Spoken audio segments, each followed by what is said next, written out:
ายดีกล้องเขาดิสบายดี มาแต่กรุงเทพกรุงไทยอายเพิ่นมาแต่หาเงินนะทักทายสบายดีสวัสดีเด้อสบายดีพ่อแม่พี่น้องยามสายวันนี้ก็มาพบกับทหารเก้านะ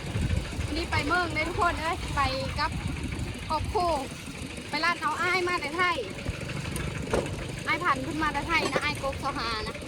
เพิ่นไปเฮ็ดงานได้3 ปีแล้ววันนี้นะเพิ่นมาแล้วทุกคนก็เลยไปลาดเอา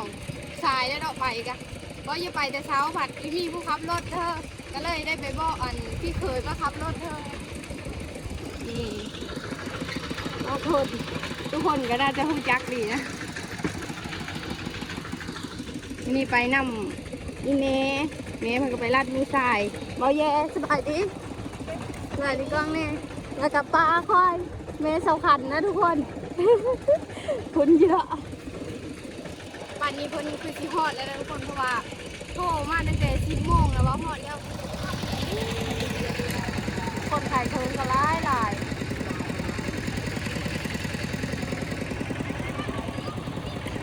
มีบ้านละมือ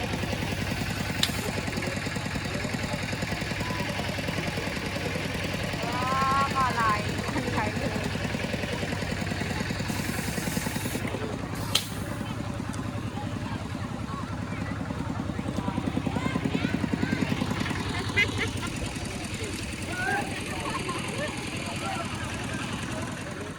เสียนะวันนี้คนเที่ยวหลายเด้อเพราะว่าบุญบ้านมื้อนี้นะคนมาขายเทิงก็หลายแต่ว่าโควิดมาแล้วมันสายแล้ว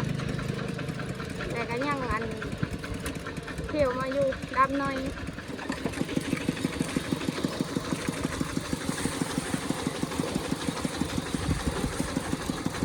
ข้าวไปย่ำนี้ก็ที่พุ่นเลยที่ดอย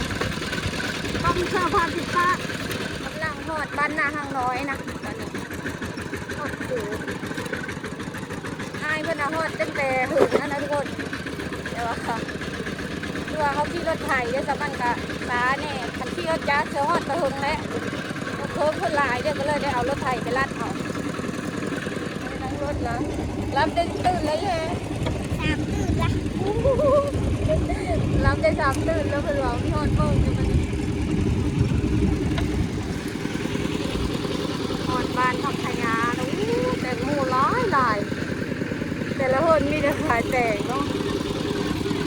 หาที่หอดนะหอดทางเข้าเมืองอัดกับพอแล้วได้แบบนี้รถคันเอง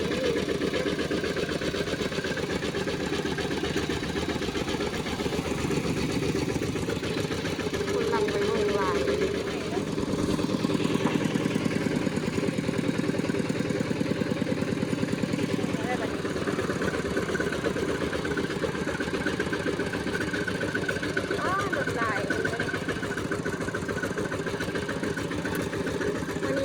ตลาดกับพี่จักก็เพราะว่าวันจันทร์มีตลาดนะทุกคน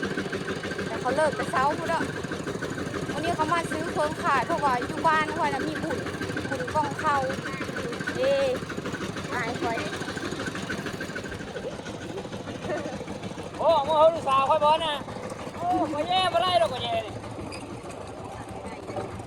รถทีคนนะไม่ซื้อมวยโดนเด้เย้ได้สักนี่รถทีพร้อมบอแย่เพิ่นแอบอีกใหญ่เลยจักจะเป็นของเพื่อเด้อจะเป็นของร้านจะเป็นของน้าบ่าวเด้อทานรุ่นน้ำเดียวนี่ล่ะ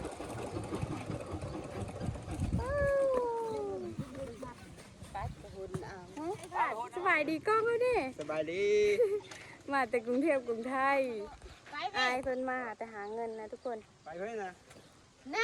มาฮอดตะหึงแล้วบ่ของอายมาฮอดตะหึงละโอ้ยเอาตื่นเมื่อยทาแล้วบ่ ผู้เคิงคนอยู่ขึ้นรถก่อนเลย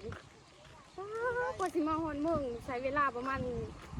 2-3 ชั่วโมงทุกคนขี่รถมานะเพราะว่าทางมันก็คือว่าแล้วทุกคนขี้ฝุ่นแล้วก็รถลายเนี่ยมื้อนี้นะเพราะว่ามือบุญเขามาซื้อเคิงมือขายที่บ้านคอยโอ้ยหอมทะเลนอะไรแก๊สพี่เลยนะแก๊สเพื่อนนะนี่หอยแข้งหอยแข้งหอมทะเลนอะไร นี่มันซุกมันกระเตะมันอะไรเจ้า ว่าเป็นตะกินอยู่เบิด ของป่าจาก ซูชิไม่ลา หอมอะไรเนาะเอ้ยเร็วๆมาขึ้นเพบเดี๋ยวถอยรถมาก่อนว้าแดดกาอะไรเนาะ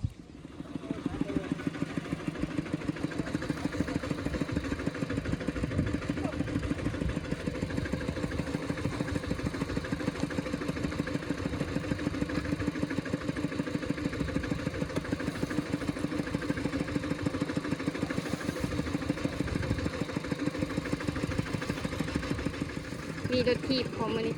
รถถีบอีได้น้อยรถถีบอีต้นหาบอลลบแดดก่อนนอนแดด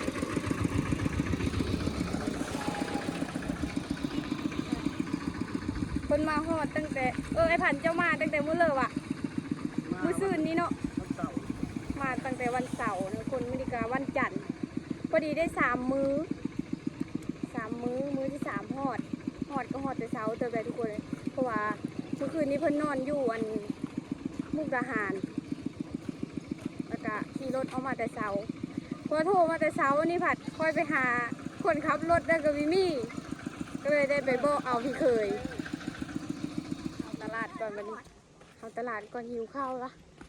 เพราะว่าตอนมานี่กะ10 โมงเลยทุกคน9 โมง10 โมงขี่รถเมาพอไกลๆแล้วผ่านเพิ่นกระทาจนหอดบ่ายโมงแล้วตอนนี้นะอยู่เข้าแล้วเพิ่นบอกเขาไปหาซื้อในอยู่ในกินก่อนอยู่ตลาดรถไหลอันนี้ก่อนขายเครื่องกะเริ่มแน่นไปเรื่อยๆเลยทุกคนเจ้าขยายเอามาเนาะที่จะมาใหม่เนาะวันนี้เนาะเอาไปเบิ่งซื้อเกลือก็แย่ว้าแต่เก่านี้คูนึง35,000เลยทุกคนตอนยุคคอยนะก็ยังได้ถืออยู่เกือบแบบนี้นะแต่ว่าเดี๋ยวนี้มีได้เลยเดี๋ยวนี้ได้ป่ะ มันบอกคือได้ยุคคอยเลยเกือบเด็กน้อยแต่เก่าคูซ้ำนี้35ซื้อทรงให้อีพอนำเป็นซื้อทรงแล้วก็ซื้อเกือบพอแย่นำตัว100,000 150,000ก็คือขายแนนอะไรพักกะลายพี่เคย สบายดี ซื้อสิเลยห้องทอง ห้องทอง ไปย่อแล้วบอก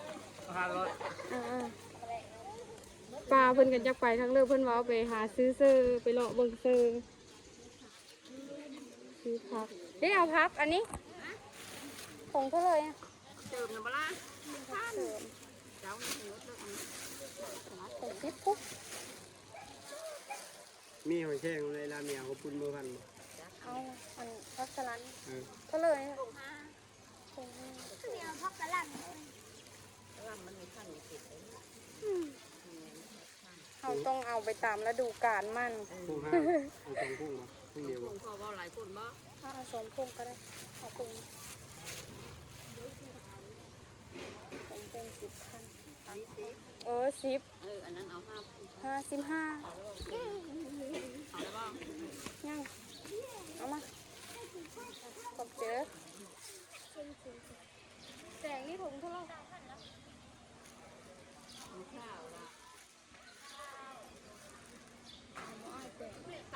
เอาแล้วไหม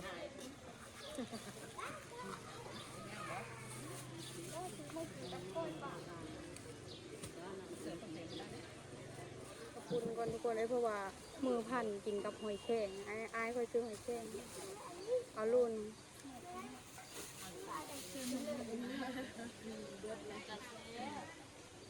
จะได้พลาซื้อไปแล้วนะต้มพักปิ้งตับเราไปหากินข้าวเลย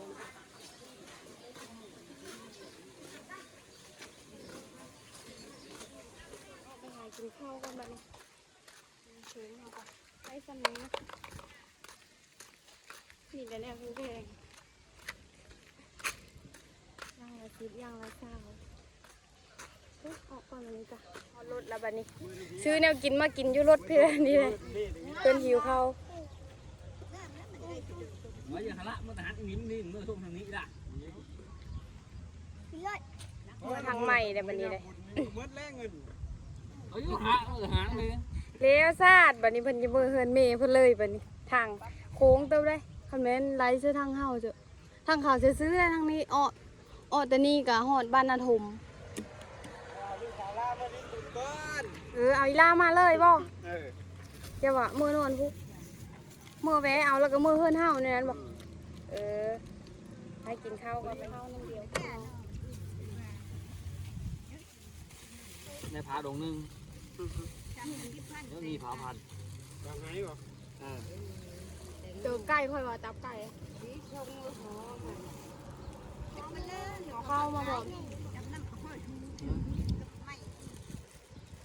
ทะเลเดี๋ยวลงเคิงอยู่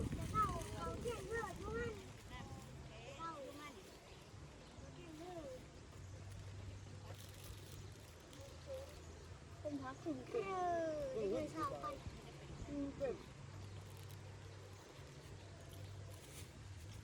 ถ้าขอตัวกินข้าวก่อนกินข้าวเติมพลังแล้วก็สิได้ออกเดินทางมือหืดได้ไปได้แวะไปเอาหลานเนี่ยอยู่บ้านหนองเป็ด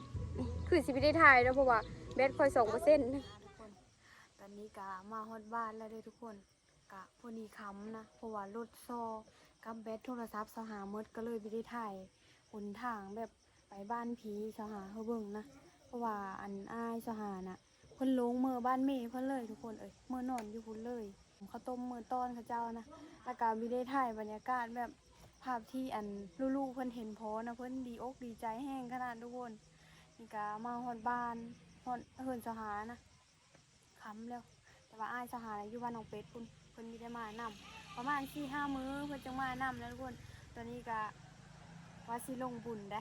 มาฮอดก็พอดีค้ำเลย